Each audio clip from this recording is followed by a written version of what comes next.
Realme 11 Pro Plus. Realme இருந்து ஒரு premium டிசைனில் ஒரு மிட் ரேஞ்ச் மொபைல். ஆன் பேப்பரில் பார்க்குறதுக்கு இதோட ஃபீச்சர்ஸ்லாம் செம்ம ரிச்சாக இருக்குது. ஆனால் ரியல் லைஃப்பில் யூஸ் பண்ணுறதுக்கு அது எந்த அளவுக்கு இருக்குது அப்படிங்கிறத பார்க்கலாம். மொபைல் கூட பாக்ஸில் வேறு என்னென்ன ஐட்டம்லாம் வருது அப்படின்னு பார்த்தீங்கன்னா, ஒரு டிபியூ கேஸ் கொடுத்துருக்காங்க, சுமாரான குவாலிட்டியில் யூசர் மேனுவல்ஸ் இருக்குது, சிம் எஜெக்டர் டூல் கொடுத்துருக்காங்க, type A to type C charging cable கொடுத்துருக்காங்க, 100 வாட்ஸ்க்கான சூப்பர் புக் ஃபாஸ்ட் சார்ஜர் அடாப்டர் கொடுத்துருக்காங்க. இது வரைக்கும் நான் பார்த்ததுலேயே பெரிய அடாப்டர் இது.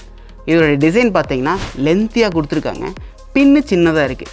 சாக்கெட்டில் பிளக்கின் பண்ணுறப்ப இதோட வெயிட்டு ஃபுல்லாக பேக்கில் இருந்து புல் பண்ணுறதுனால லைட்டாக ஆடுனாலே கீழே விழுந்துடுற மாதிரி இருக்குது. எங்களுக்கே 2-3 டைம் கீழே விழுந்துச்சு இந்த அடாப்டர். மொபைலில் ஃபர்ஸ்ட் எடுத்த உடனே நம்மளை ரொம்ப அட்ராக்ட் பண்ணுறது இதோட டிசைன் தான். ரியரில் லெதர் ஃபினிஷ் கொடுத்துருக்காங்க. இது வீகன் லெதர். இதற்காக எந்த விலங்குகளும் துன்புறுத்தப்படவில்லை. அப்புறம் இதோட சென்டரில் பார்க்குறதுக்கு 3D ஓவன் டெக்ஸ்சர் கொடுத்துருக்காங்க. இது பார்க்குறதுக்கு ஜிப்பர் மாதிரி இருக்குது. இதோட கேமரா மாடல் ரவுண்ட் ஷேப்பில் ப்ரீமியம் ஃபினிஷில் கொடுத்துருக்காங்க. இந்த மொபைலில் 6.7 இன்ச்சுக்கான ஃபுல் HD ப்ளஸ் அமோ LED டிஸ்பிளே கொடுத்துருக்காங்க. அது ஒரு கர்வ் டிஸ்பிளே. 120 ஹெர்ட்ஸ்க்கான ரெஃப்ரெஷ் ரேட்டோடையும் 360 ஹெர்ட்ஸ்க்கான டச் சாம்பிளிங் ரேட்டோடையும் வருது. 1260 ஹெர்ட்ஸ்க்கான இன்ஸ்டன்ட் டச் சாம்பிளிங் ரேட்டும் இதில் கொடுத்துருக்காங்க. இதில் HDR10+ சப்போர்ட்டும் 100% TCP3 சப்போர்ட்டும் கொடுத்துருக்காங்க. யூடியூப்பில் HDR கண்டென்ட் வாட்ச் பண்ணிக்கலாம். 1080ல் வாட்ச் பண்ணுறப்ப ஸ்மூத்தாக இருக்குது. இதே ஹை ரெசல்யூஷனில் வாட்ச் பண்ணுறப்ப ஸ்ட்ரக் ஆகி ப்ளே ஆகிட்டு இருக்குது. இதே மாதிரி நிறைய பேர் நெட்ஃப்ளிக்ஸ் டவுன்லோட் பண்ண முடியல அப்படிங்கிற மாதிரி சொல்லியிருந்தாங்க. பட் ஆனால் அந்த மாதிரி எந்த இஷ்யூவும் எங்களுக்கு வரல. டவுன்லோட் ஆச்சு. பட் என்னென்னா HDR கண்டென்ட் மட்டும் பார்க்க முடியாது. அதில் என்னதான் இந்த மொபைலில் 360 ஹெர்ட்ஸ்க்கான டச் சாம்பிளிங் ரேட்டு, 1260 ஹெர்ட்ஸ்க்கான இன்ஸ்டன்ட் டச் சாம்பிளிங் ரேட்டும் கொடுத்துருந்தாங்கனாலும் ஸ்க்ரீனோட டச் ரெஸ்பான்சிவ்னஸ்ங்கிறது ரொம்பவே கம்மியாக தான் இருந்துச்சு. இந்த டிஸ்பிளேவோட பீக் பிரைட்னஸை பொறுத்த வரைக்கும் பார்த்தீங்கன்னா 980 நிட்ஸ் கொடுத்துருக்காங்க. சன்லைட்டில் ஓரளவுக்கு நல்லா இருக்குது. இந்த மொபைலுக்கு இந்த கர்வ் டிஸ்பிளேவும் ரியரில் இருக்க இந்த வீகன் லெதர் ஃபினிஷும் பார்க்குறதுக்கு செம்ம ப்ரீமியமாக இருக்குது. இதோட பாடி பிளாஸ்டிக் ஃப்ரேமில் கொடுத்துருக்காங்க. இதோட வெயிட் பார்த்தீங்கன்னா 189 கிராம்ஸ் இருக்குது. வெயிட் பேலன்ஸ் ஓரளவுக்கு நல்லாவே பண்ணியிருக்காங்க. ஓரளவுக்கு நல்லாவே இருக்குது. இன் ஹேண்ட் ஃபீலு நல்ல ப்ரீமியமாகவும் ஃபீல் ஆகுது. ஒன் ஹேண்ட் யூஸ்க்கும் நல்லாவே இருக்குது. இந்த மொபைலோட ப்ராசரை பொறுத்த வரைக்கும் பார்த்தீங்கன்னா Dimensity 7050 கொடுத்துருக்காங்க. இது ஆக்சுவலாக எதுன்னு பார்த்தீங்கன்னா பழைய Dimensity 1080க்கு பட்டி டிங்கிரிங் பார்த்து புதுசாக ஒரு சட்டையை மாட்டி கூட்டிகிட்டு வந்திருக்காங்க.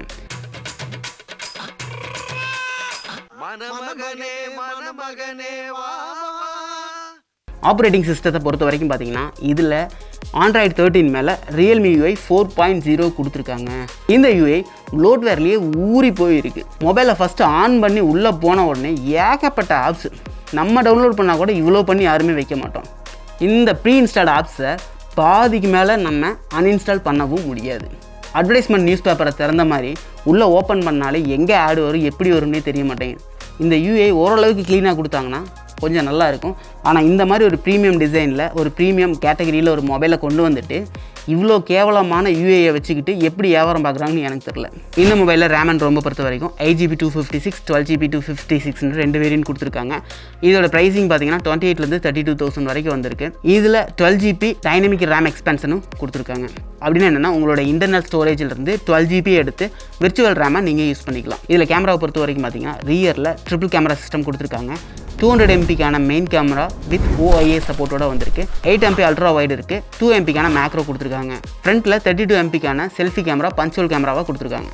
இதில் வீடியோஸ் ரியரில் வந்து நீங்கள் 4Kல 30 FPSல ரெக்கார்ட் பண்ணிக்கலாம். 1080ல் 60 FPS வரைக்கும் ரெக்கார்ட் பண்ணிக்கலாம். ஸ்லோ மோஷன் பார்த்தீங்கன்னா 1080ல் 120 FPSல ரெக்கார்ட் பண்ணிக்கலாம். ஃப்ரண்ட்டில் 1080ல் 30 FPS வரைக்கும் நீங்கள் ரெக்கார்ட் பண்ணிக்கலாம். இதில் இந்த ஃபோட்டோஸ் குவாலிட்டிலாம் நாங்கள் செக் பண்ண வரைக்கும் ஓவராக எக்ஸ்போஸ் ஆகிற இடமெல்லாம் பார்த்தீங்கன்னா ரொம்பவே வெள்ளையாக இருக்குது. நார்மல் ஸ்கின் டோனே பார்த்தீங்கன்னா நார்மலாக காட்டாமல் அது ரொம்ப சேச்சுரேட் பண்ணி வெள்ளை வெளியேறும் செவத்துக்கு சுண்ணாம்பு அடித்த மாதிரி காட்டுது. இதில் சர்ப்ரைசிங்காக நைட் ஃபோட்டோ வந்து சூப்பராக இருந்துச்சு. OIS சப்போர்ட் இருக்கிறதுனால நைட் ஃபோட்டோ செம்ம கிளியராக விழுந்துச்சு. ஆனால் நைட் ஃபோட்டோ எடுக்கிறதுக்கு 10 செகண்ட்ஸ் நம்ம ஹோல்ட் பண்ணணும். ஃப்ரண்ட்டில் செல்ஃபி கேமரா என்ன தான் 32 MP அவங்க கொடுத்துருந்தாலும் சேம் அதே ப்ராப்ளம் தான் அங்கேயும் இருக்குது. இதோட ஃபோட்டோஸ் தான் எப்படி இருக்குது, சரி வீடியோவாக நல்லா இருக்குன்னு பார்த்தோம்னா வீடியோ அதுக்கு மேலே இருக்குங்க.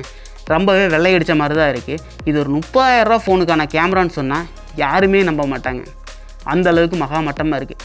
20,000 ரூபா பட்ஜெட் வந்த Nord CE3 லைட்டோட கேமரா பார்க்குறதுக்கு இதை விட எவ்வளவோ பெட்டராக இருக்குது. இந்த பட்ஜெட்டில் ஒரு நல்ல கேமரா உள்ள மொபைல் அப்படின்னு வேணும்னு நினச்சிங்கன்னா யோசிக்காமல் தாராளமாக நத்திங் ஃபோன் 1 எடுக்கலாம். இந்த பட்ஜெட்டில் இதோட கேமரா ஒரு 40,000 ரூபா வரைக்கான பட்ஜெட்டில் இருக்கிற ஃபோன் எல்லாத்தையுமே அடிச்சிடும். அந்த அளவுக்கான கேமரா குவாலிட்டி சூப்பராக கொடுத்துருக்காங்க. இதோட சாம்பிள் வேணும்னா நான் எடுத்த வீடியோ ஒன்று இருக்குது, அதோட சாம்பிள் நான் போடுறேன், செக் பண்ணி பாருங்கள்.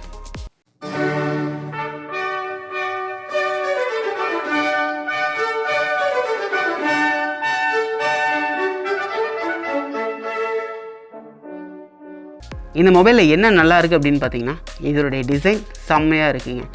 நீங்கள் வெளியில் எடுத்துகிட்டு போகிறப்ப 4 பேர் பார்த்தாங்கன்னா என்ன ஃபோன்னு கேட்குற அளவுக்கு தான் இருக்குது. இதோட விலையை கேட்டாங்கன்னா 30,000 சொன்னீங்கன்னா 30,000 தானா அப்படின்னு ஆச்சரியப்படுற அளவுக்கான டிசைன் தான் அவங்க கொடுத்துருக்காங்க.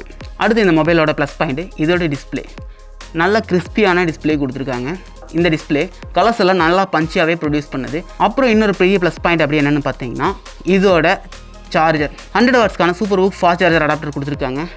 உங்களுக்கு 10 நிமிஷத்தில் ஒரு நாளைக்கான சார்ஜ் உங்களுக்கு ஈஸியாக கிடச்சிரும்.